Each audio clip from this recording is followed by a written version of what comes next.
Vanguard's total retirement solution versus the S&P 500. That's going to be the topic of today's video.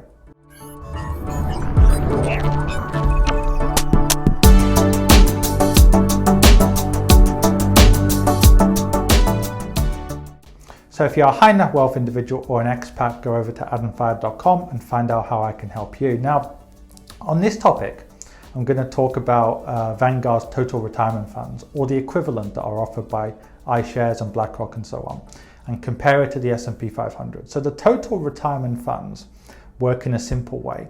If you're planning to retire in, say, 2030, then the total retirement 2030 fund will have more bonds than stocks relative to somebody who's investing in a Vanguard, 2050 retirement fund. So these retirement funds are like an all-in-one fund. They'll include like the S&P 500 or equivalent, plus like a bond market index, and they'll kind of automatically rebalance over time. So in one fund, you can have basically allocations to many areas. But what's interesting about these funds is, of course, they don't perform as well as the S&P 500, because the S&P 500 by definition is 100% in one index, whereas the Vanguard total retirement funds are in a combination of bonds and stocks. And also the fees are higher on the total retirement funds. But what's interesting is I read a fascinating study which showed that people in the total retirement funds get a higher return on average than people who are in the S&P 500.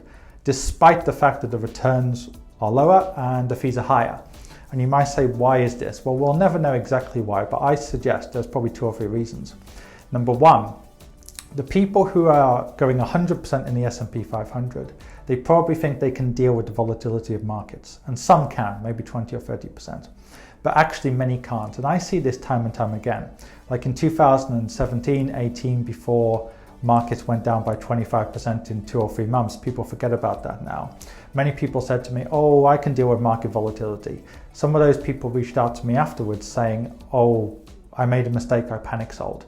And even more so last year, so many people reached out to me saying, well, look, I know I can't really invest by myself now because I did the typical thing of panic selling when markets go down. I think all do-it-yourself investors are likely to do that, or have a tendency to do that. Again, there's probably 20 or 30% who can just, stay the course. But I do think that those people who are in like a mixed fund are slightly less likely to do that, because they've probably read the evidence, they probably want something which is quite balanced, and they're less likely to panic sell. Number 2 is something counterintuitive.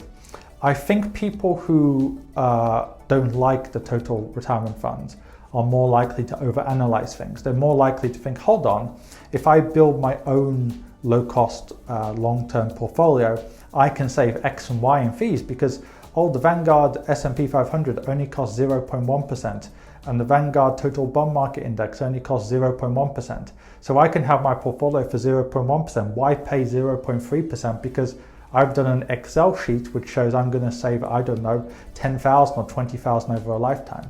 But the interesting thing I've found time and again is the most intelligent people, the most analytical people, the people who look at the details, are actually more likely, not less likely, more likely to panic sell when it comes to the stock markets. They're also more likely to get into analysis paralysis and not do anything at all. So even finance professionals are actually very likely to do this if they don't know how to control their emotions. So in comparison, people who just use an advisor, or for that matter, some people use an all-in-one fund, I think are just more likely to think, you know what, I'm just going to leave this here for decades. I'm not really going to analyze this. Just put it in. It should perform well long-term.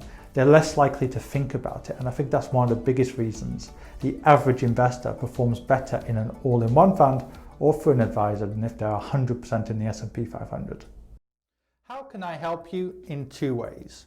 First of all, are you an expat, a high net wealth individual, or just somebody who lives in a part of the world where it's difficult to get access to quality investment solutions? In which case, go onto my website on adamfire.com and find out more. If you don't fit into any of those categories, then in which case there's a range of free material on my website, on this YouTube channel, and indeed on my Quora, where I get over 200 or have received over 231 million views in the last few years. And finally, if you want to actually read my thoughts in more detail, go on to Amazon and find my book on there.